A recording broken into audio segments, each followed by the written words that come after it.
ஓம் நம சிவாய.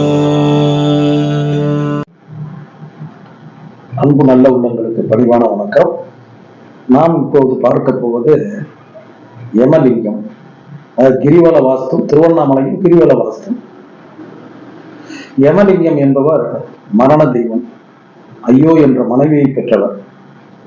பாவ புண்ணியத்துக்கு அதிபதி ஆவார்.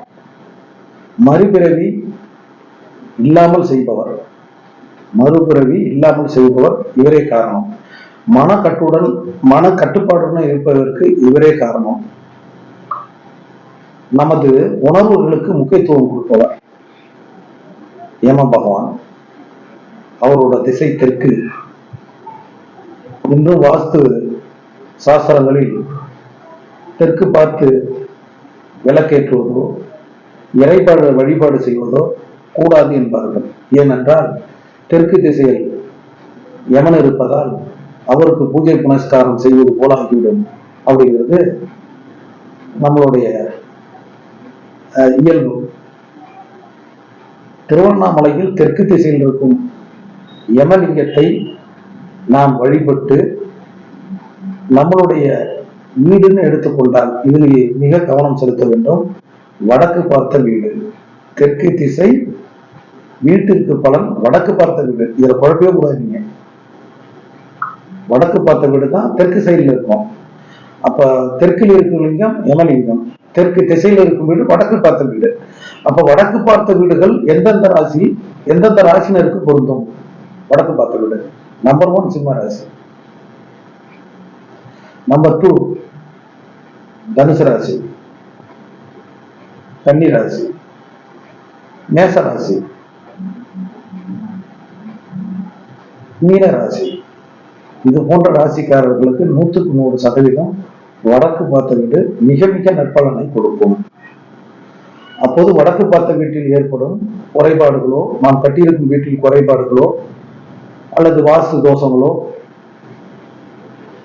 இருப்பது நமக்கு தெரிய வந்தாலோ தெரியாவிட்டாலோ நாம் திருவண்ணாமலை சென்று கிரிவலம் வரும்போது யமனை வழிபட வேண்டும். யமனை வழிபட்டு நாம் வீட்டு வாஸ்து தோஷங்கள் இல்லாமல், அதிகம் பாதிக்காமல் நாம் பார்த்துக் கொள்ளலாம். சிலர் கூறுவது யமனை வழிபடக்கூடாது, தெற்கு திசையை நோக்கி வழிபடக்கூடாது. நீங்க வேர்ல்டுலையும் சரி நம்ம இந்தியாவிலும் சரி, நீங்க காளியம்மன் கோயில பாத்தீங்கன்னா தெற்கு பார்த்து தான் இருக்கும். அதிகம் காளியம்மன் கோயில்லாம் பாருங்களேன், தெற்கு பார்த்து தான் இருக்கும். அப்ப தெற்கு பார்த்து காளியம்மனை வழிபட கூடாதா அப்படின்னா அதெல்லாம் ஒண்ணும் கிடையாதுங்க. யமனையும் வழிபடலாம். நமக்கு தீர்க்காயிலை கொடுப்பார், நம் மன அச்சத்தை போக்குவார், அதாவது மரண பயத்தை போக்குவார், நமக்கு கள்ளம் கபடம் இல்லாத மனதை கொடுப்பார். இவரை வழிபட்டால் தீர்க்காயிலோடு நோய் நொடி இன்றி வாழலாம். வடக்கு பார்த்த வீட்டில் இருப்பவர்கள் திருவண்ணாமலை சென்று வீட்டில் யமனை வைத்து வழிபடுவது சிறப்பல்ல. நான் சொல்வது தலைப்பு கிரிவல வாஸ்து. திருவண்ணாமலை கிரிவல வாஸ்துங்கிறது நீங்க மனசுல வச்சுக்கணும். திருவண்ணாமலையில செய்யக்கூடிய பூஜை பத்தி தான் நான் சொல்றேனே தவிர வீட்டுக்கும் திருவண்ணாமலைக்கும் சம்பந்தம் இல்லை. வீட்டுல நான் சொல்லவே இல்லை. நீங்க மாத்தி வீட்டுக்கு யோசிச்சுறாங்க. வீட்டில் உள்ள தோஷங்களுக்காக தான் சொல்றாங்க, வீட்டுல செய்ய சொல்ல.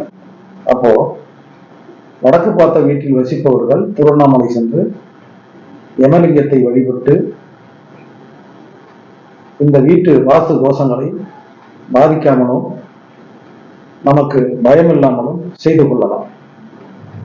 வடக்கு பார்த்த வீட்டில் வசிக்கும் அன்பு உள்ளங்களுக்கு எந்தவித வாஸ்து தோஷங்களும் பாதிக்காமல் இருக்க உங்களோடு நானும் யமலிங்கத்தை வழிபடுகிறேன். நன்றி, வணக்கம்.